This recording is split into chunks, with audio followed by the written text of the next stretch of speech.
Hello everyone, मैं विशाल महाजन आज आपको बताने वाला हूं कि सीबीएसई ने जो सैंपल पेपर इशू किया था उसके बेस में कौन से चैप्टर में से कितने नंबर का क्वेश्चन आ सकता है। अंदाजा लगाएंगे कि हमारे पास कौन से चैप्टर में से 1 मार्क्स के क्वेश्चन कितने आने वाले, केस स्टडी अंदाजा किस चैप्टर में से आ सकता है। हम उस पेपर के बेस पे हम ये आपके साथ एनालाइज करने वाले हैं।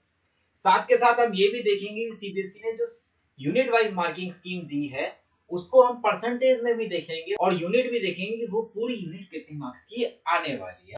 सबसे पहले रिलेशन एंड फंक्शन के बारे में यहाँ पे बात करें और ITF inverse trigonometry total percentage बनती है 10%। दोनों चैप्टर्स की मिला के 8 नंबर के हमारे दोनों चैप्टर रहने वाले हैं। लेकिन मजेदार बात क्या है कि सीबीएसई ने सैंपल पेपर में जब क्वेश्चन दिया तो कौन सा चैप्टर कितने मार्क्स का वो भी एक गौर करने वाली बात रहेगी। इसके बाद यूनिट आती है अलजेब्रा। अलजेब्रा के अंदर मैट्रिक्स एंड डिटरमिनेंट आती है, जिसके अंदर हम बात करें 13% के अप्रोक्सीमेट चैप्टर है और 10 नंबर के दोनों चैप्टर बनते हैं। इसमें भी बड़ी मजेदार है कि डिटरमिनेंट में से कितने का आ रहा है और मैट्रिक्स में से कितने के क्वेश्चंस दिए हैं सीबीएसई ने। कैलकुलस चैप्टर 5 to 9 की बात करें तो 43% चैप्टर बनते हैं इसके, और मार्क्स की बात करूं तो 35 नंबर का ये चैप्टर रहने वाले हैं। वेक्टर एंड 3D 18% के है, 14 मार्क्स का ये रहने वाला है 80 में से दोनों। लीनियर प्रोग्रामिंग 6% 5 मार्क्स के रहने वाले हैं। प्रोबेबिलिटी अकेला 10% का चैप्टर है जो कि 8 मार्क्स वेटेज रखता है। और साथ के साथ मैं आप सबको हर एक चैप्टर के असाइनमेंट देने वाला हूं, इसलिए टेलीग्राम ग्रुप जरूर ज्वाइन कर लिएगा जिसका लिंक आपको डिस्क्रिप्शन में मिल जाएगा। साथ के साथ हर एक चैप्टर के मैं प्रीवियस ईयर क्वेश्चंस भी आपको देने वाला हूं और कराने वाला भी हूं। यही हम लाइव क्लास में रिकॉर्डिंग में मैं आपको सारे के सारे प्रीवियस ईयर क्वेश्चंस लगभग कराने वाला हूं, इसलिए टेलीग्राम ग्रुप जरूर ज्वाइन कर लिएगा। अब बात करते हैं हम कि सीबीएसई ने जो सैंपल पेपर इशू किया था उसके हिसाब से कौन से चैप्टर में कितने मार्क्स के क्वेश्चन दिए थे। रिलेशन एंड फंक्शंस के बारे में बात करूं तो 2 मार्क्स का जो है एक क्वेश्चन दिया है, लेकिन चॉइस भी चैप्टर 2 और इसके बीच में चॉइस दे दी। अभी तक हम ये देखते हैं कि सेम चैप्टर में चॉइस होती थी, लेकिन यूनिट की बात की तो इन्होंने चैप्टर 1 और चैप्टर 2 में एक क्वेश्चन में चॉइस दी जो कि 2 नंबर का था। 5 मार्क्स का एक क्वेश्चन दिया है रिलेशन एंड फंक्शन में से सीधा सीधा, तो इससे ये पता लग गया कि रिलेशन एंड फंक्शन की वेटेज ज्यादा रहने वाली है इनवर्स ट्रिग्नोमेट्री में, और इसकी चैप्टर की वेटेज हमेशा से इनवर्स ट्रिग्नोमेट्री फंक्शन से ज्यादा रही है, ये आपको ध्यान रखना।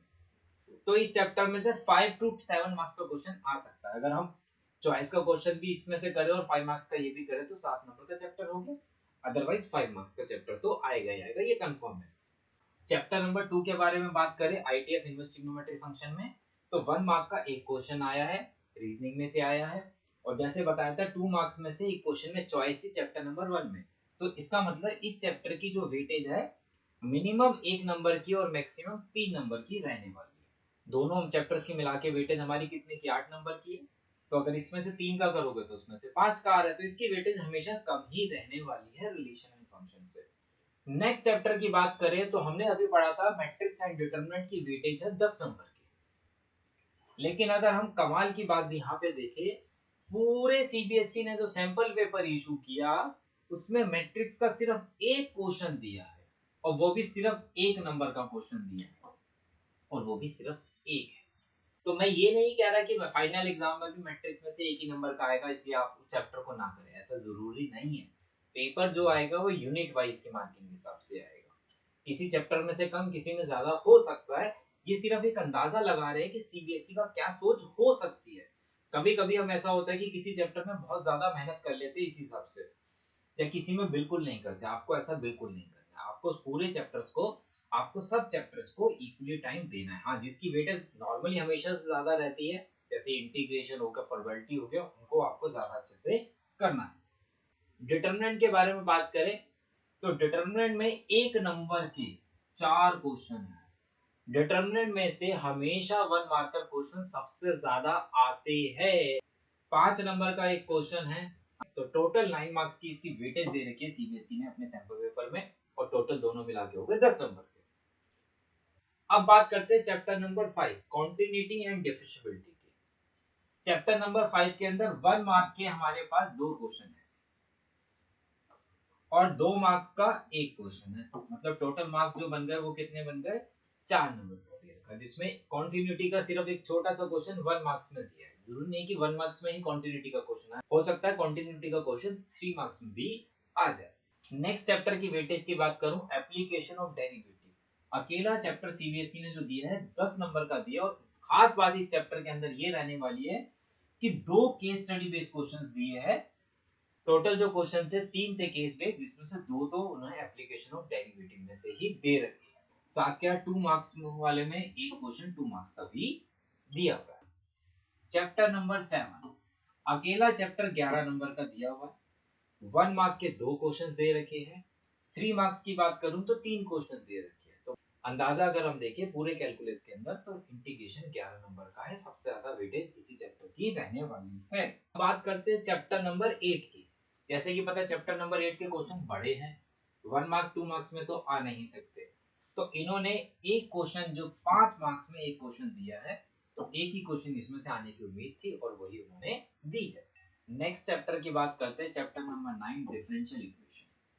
1 मार्क के 2 क्वेश्चंस, ऑर्डर डिग्री का कंफर्म है, आपका 1 नंबर का क्वेश्चन आने ही वाला है, इसलिए ऑर्डर एंड डिग्री को बहुत अच्छे से आप कर लेना। 3 नंबर का एक क्वेश्चन, जिसमें से जहां तो हमारे पास वेरिएबल सेपरेबल का आएगा, जहां हमारे पास होमोजेनियस का आएगा, होमोजेनियस का शायद कम चांस हो जाता है 3 नंबर के हिसाब से, क्योंकि थोड़ा क्वेश्चन बड़ा हो जाता है, फिर भी आ सकता है एक छोटा मोटा क्वेश्चन। और साथ के साथ बात करें लीनियर भी 3 नंबर में आ सकता है। तो आपको डिफरेंशियल इक्वेशन बहुत अच्छे से करना है, क्योंकि टोटल मार्क्स जो बनने वाले हैं इसमें 5 नंबर का बनने वाला है, और बहुत मुश्किल इंटीग्रेशन नहीं होती इसके अंदर। वेक्टर्स के बारे में बात करें, वेक्टर एंड 3D मिला के हमारे पास 80% की वेटेज बनती है। 1 मार्क्स के हमारे पास 3 क्वेश्चन दिए सीबीएसई ने, 2 मार्क्स के 2 क्वेश्चंस दिए, तो टोटल वेटेज इस चैप्टर की बन रही है 7। टोटल वेक्टर और 3D मिला के है 14 मार्क्स के। पहले क्या होता था, 3D के अंदर जो था काफी ज्यादा सिलेबस। अब बात करते हैं 3D की। 3 डायमेंशनल ज्योमेट्री पहले बहुत बड़ा चैप्टर हुआ करता था, क्योंकि इसके अंदर लाइन का टॉपिक था एंड प्लेन का टॉपिक में से बहुत ज्यादा वेटेज रहती थी। प्लेन के टॉपिक की अगर बात करूं तो 5 मार्क्स या 6 मार्क्स का एक क्वेश्चन आता था, फिर 3 मार्क्स का भी उसमें से एक क्वेश्चन आता था, तो 9 मार्क्स के आसपास की वेटेज रहती थी चैप्टर में से, सिर्फ प्लेन की। लेकिन अब प्लेन का टॉपिक हो गया है डिलीट, सिर्फ बचा है लाइन का।